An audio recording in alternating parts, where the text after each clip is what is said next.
So hello guys, magandang umaga, good morning, good evening, good afternoon sa Pilipinas at good morning dito sa Germany mga my friend. Yung asawa ko yan. So tutulungan usually day off namin parehas ngayon. Kaso magpa part time kami. So wala siyang part time, mamaya pa lang yung mini job niya mga my friend, babysit. So tutulungan niyo muna akong maglinis sa amo namin. Tara mga my friend.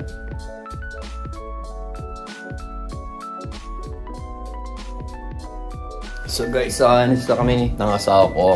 Bye-bye Brad. Ay, ilang minuto pa kaya? 2 minutes be. So tutulungan ako ng asawa ko ngayon mga my friend. Pero mamaya may mini job siya. Oh. Tigawak ko lang ng tumbler yun mga my friend. Starbucks siya. Tulungan niya ako sa cleaning.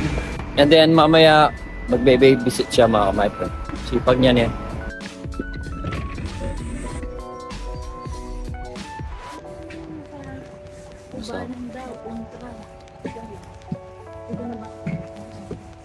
Inabol namin ito rin mga my friend. Oo, yung mic no?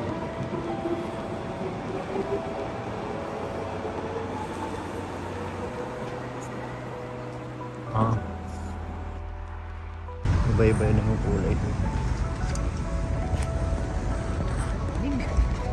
Wala yung mga kalapati natin marami dito. Nagtago na sila. Nagtago. Dati nandiyan sila. Saan kaya sila nag-isip pag yung malamig na malamig? Yung pagka-snow na. Para siyang puno. O, puno pala. Para, tignan nyo naman, oh. Tignan nyo mga kamay, ang ganda niya, oh. Ibang kulay. Nakapantalon si Sexy. Tignan nyo mga kamay, friend. Parehas kaming Starbucks. Ano kayang ibig sabihin, no? Ba't parehas kaming may dalang Starbucks? Ibig sabihin nun, hindi kami nag-almusal sa bahay. So ngayon kami nag-aalmusal kami sa tren, di ba, be? Ayoko nang biglat na ganito kapag malamig. Hindi ko malagay sa bulsa ko. Lagay mo sa bag ko, be. Malamig ako? Ako nilalagay ko sa bag ko to kasi hindi man siya natutumbay. Oh. Oh, dala ko dyan. Lamig. So, see you later na ng mga kamebra sa amo namin. Yan yung asawa mga kamebra. Forma niyan eh. Nag-iwis lang na yun. Forma dyan, nakapalong ko lang. So, kailangan na natin magmadali mga my friend. At yeah, ganyan lang mga my friend. Linis. Yan ang trabaho dito sa Germany mga my friend. Kung tamad ka, kung papatay-patay ka, di ka kikita mga my friend. Diba? Trabaho na mga my friend. Siyempre, of course, may pahinga din. Pogi, haba na ng buko mga my friend. Baka magpapagupit na tayo mga my friend para gumawa naman yung pagkaradang na kapasa pa ito, hindi pa pwede yung plancher mga my friend. Kasi ba sa mga mamalan sa mamaya kasi mag-baby visit sa dito mamaya. Alam niyo ba mga my friend is 19 years na ako. Itong November 5 na to is 19 years na tayo sa Germany. Wow, bits ng panahon. Kaya yung anak ko is 18 na eh. Dumating ako dito mga my friend is November 5, 2005. So, oo nga. 19 years na. Next year, magto-20 years na tayo. Sana may iba naman yung buhay ng mga my friend. Best ng panahon, di ba? Kailangan lang talaga sipag mga my friend. Hindi ka masipag, wala. Usually, mali sama yung mga ano nila eh.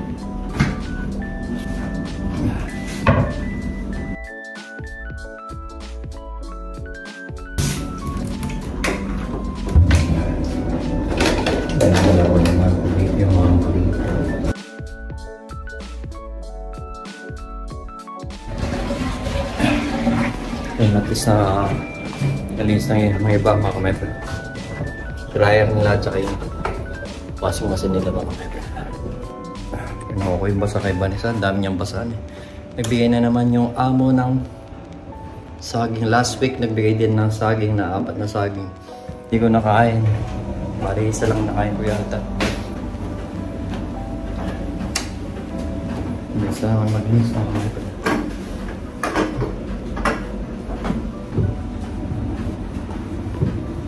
Pulido mga my friend.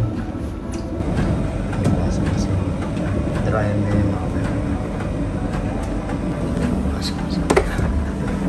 Palagi ng washing machine. Ay, ano nila. Washing machine.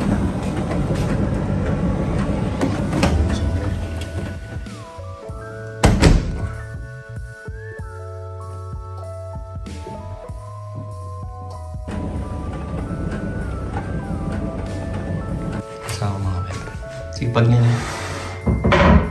May trabaho pa ako ng mamaya. Yung sigang video ng video. Hindi ko yung tutulungan mamaya.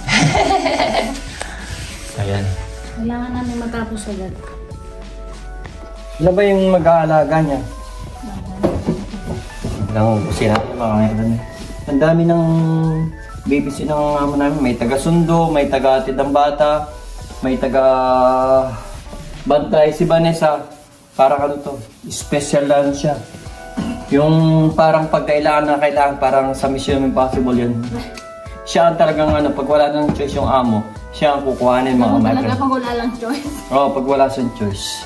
Sakit naman pag wala lang. Pero mga my friend, bayad siya kahit minsan sa isang linggo. Usually dapat 2 beses siya pupunta dito. Magpatindihan naman kasi. Pero minsan sa isang buwan, 2 beses lang siya natutuwa yung pag nandito kasi malinis. malinis. Kasi ba sa Pilipino mga my friend, malinis talaga sa ano. Kasi ibang tagapag-alaga. Yung mga nag-aalaga, nagbe-visit mga my friend, minsan kung ano yung sinabing babysit lang, yun lang, naka-ano sa mga bata. Pero yung mga bata naglalaro, sila nakaupo nagsa-cellphone. Pero yung Pilipina or Pilipino, pag yung bata, magme-message yan. Meron pala akong damit sa dryer. Pakikuha mo. Sabi ko natupi ko na. Magre-reply yan. You're a star. Kaya palagi kong sinasabi kay baby ko yan, yung you're the best lalo pag natutulog. Si ano naman nagsasabi yan? Si Cecilia yan. Hello, kasi dahil Pag nagpapatulog na, pag nagawa mo, oh, you're the best.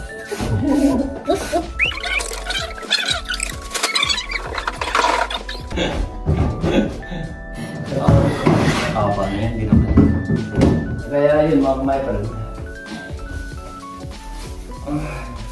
Buti na lang mga umalasing nga mo. Ha? Pero si Vanessa babalik pa si mamaya dito. Tawag dito magic sponge. Maganda yan. Sa mga ganitong puti. Pag meron di matanggal. Mancha. Pag ganyan, natatanggal. Natatanggal. Magic. Like sa mga cabinet ng ganitong puti mga kamay friends. Yung mga ganitong mga kamay friends nagagamit yan sa mga ganyan, no? Ang mga puti. Yung alas puti pa naman yung mga ano ng amo namin. Nagmamantsa. Ayan. Kabalik pa yung usa ko dito mamaya mga kamay kasi may babysit sa mamaya. So, kailangan yung bumalik. Itong ano na to, galing na Rosalie, thank you so much kay Chef at saka kay Honor for the butter croissant. They gave me last night 3 pieces mga kamay. So, sarap. Nakadalawa na kaya sa akin. Kunti pa hindi maubos. Ngayon, vacuum lang tayo dito and then yung banyo na lang at saka yung kwarto mga my friend. At uwi na rin kami. Ay hindi, may pupunta lang kami ng asawa ko. May ayos yun lang kami business.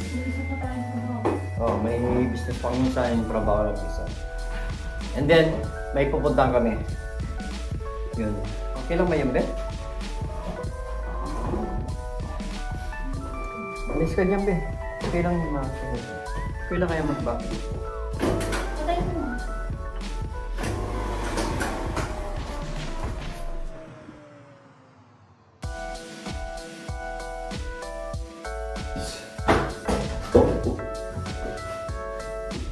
Ayos mo din mga tawag mga mata.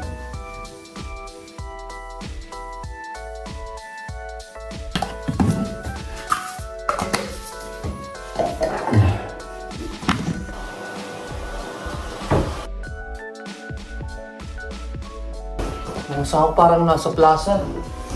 Pasyal ng pasyal. Tapos na ako mag-back mga kamay friend. Mamamalanchi yung asa ko. Siya mamamalanchi mga kamay friend.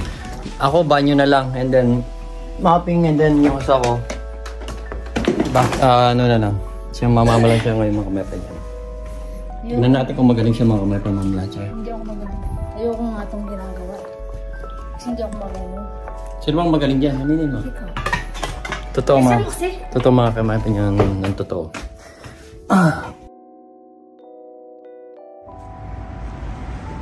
Tingnan nyo mga kamay friend. Mga daon na naglalag. Laga no? Dami na oh.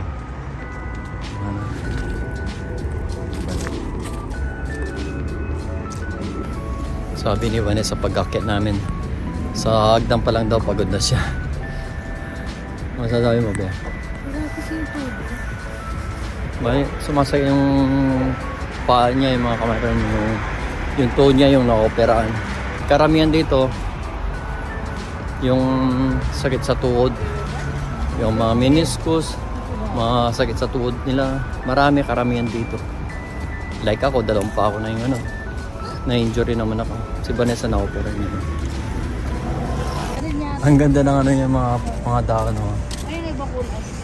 Ayun, sa kabila. Ay, tingnan mo yung ibang kulay, pakita natin. Yung ibang kulay. Para anong kulay niya? Ayan ang kulay niya mga my friend. Meron namang isang kulay na to. Diba?